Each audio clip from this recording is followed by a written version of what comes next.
Hello everybody, nutritional scientist Liam McCauley here again, and in this video I want to discuss the dangers of consuming too much sugar and then analyze some of the articles on your screen regarding Coca-Cola Company and PepsiCo's shady business tactics. So sugar is regularly consumed in today's world, as we all know, but excessive consumption can harm our health. In this video I want to take a quick look at why sugar isn't always so sweet. The first thing I want to discuss is weight gain associated with sugar intake. So high sugar intake is strongly believed to lead to weight gain and obesity. There are some exceptions, but generally speaking, this is a simple scientific truth. Sugary foods are often rich in calories, but low in nutritional content, making it very easy to overeat and pack on the pounds. Increased sugar intake also leads to increased diabetes risk. Too much sugar contributes to type 2 diabetes by causing insulin resistance, a condition where our bodies struggle to regulate blood sugar levels. Essentially, our cells stop responding to insulin, a hormone involved in the storage of glucose as glycogen in the cells. Increased sugar intake can also lead to tooth problems. Sugar causes tooth decay by interacting with bacteria found in our mouths, producing acid that erodes tooth enamel, resulting in cavities and decay. Increased sugar can also lead to heart issues. Excessive sugar intake is linked to heart disease through increased levels of triglycerides and LDL, bad cholesterol, and that's low density lipoprotein, okay, as well as inflammation. It leads to significant inflammation. All right, increased sugar is also associated with a lot of liver problems. Okay, so fructose, a type of monosaccharide, a type of sugar, can cause non-alcoholic fatty liver disease. Okay, so fatty liver that's not associated with alcohol intake by accumulating fat in the liver, which may lead to cirrhosis or liver failure. Very concerning stuff because those two conditions can almost certainly will lead to death.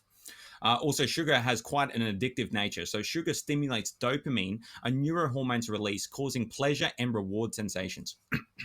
This can lead to cravings and dependence on sugary treats. Now that I've covered the disadvantages of consuming sugar in excess, I would like to discuss a hurdle that needs to be addressed if the fight against sugar is to be won. This hurdle is Coca-Cola Company and PepsiCo's funding of medical research. So if we take a look at this article by the Washington Post, Coca-Cola is funding obesity research with a biased message, nutrition experts say. This article was posted in 2015, but it covers a topic that is still a problem to this day. So it says here, so Coca-Cola came under fire Monday for donating millions of dollars to a non-profit. And Coca-Cola does a lot of donations to shady sort of medical companies like this, that has been spreading the message in medical journals and through social media that the blame for America's obesity epidemic is not about diet, but a lack of exercise. The irony is Coca-Cola don't want to really take any responsibility for their company being implicated in this obesity epidemic.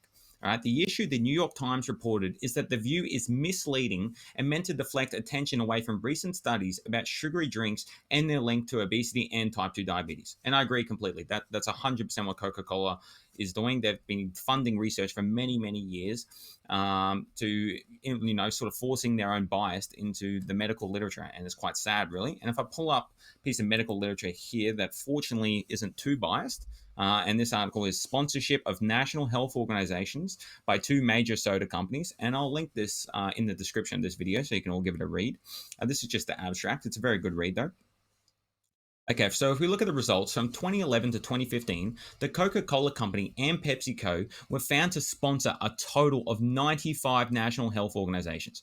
So we've got two companies that produce sugary beverages and are pretty much, a massive part of this obesity pandemic. They are found to sponsor a total of 95 national health organizations. Concerning stuff, including many medical and public health institutions whose specific missions include fighting the obesity epidemic. So the people donating to the companies and the private sector and these health institutions that are investigating the obesity epidemic are two companies that are probably influencing the obesity epidemic more than anyone else. Unbelievable irony. Okay, so during the study period, these two soda companies lobbied against 29 public health bills intended to reduce soda consumption or improve nutrition. Okay, so they're pretty much donating money to ensure that new public health policies and legislation don't come into place because it will affect their bottom line, essentially. And they're doing this under the guise of caring about your health. It's quite sickening, really. Okay, so if you read this conclusion here, there is surprisingly pervasive sponsorship of national health and medical organizations by the nation's two largest soda companies. These companies lobbied against public health intervention in 97% of cases, calling into questions a sincere commitment to improving the public's health. By accepting funding from these companies, health organizations are inadvertently participating in their marketing plans.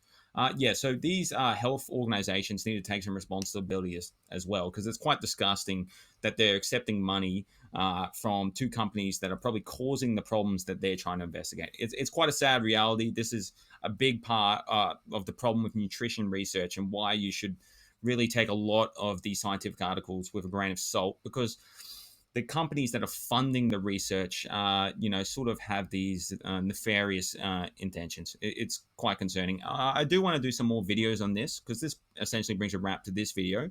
But yeah, in further videos, I would like to sort of analyze this problem with nutrition research going forward. But I hope you did enjoy this video on the dangers of sugar, and I hope you learned a thing or two. And if you did, leave a comment and let us know. Thank you so much.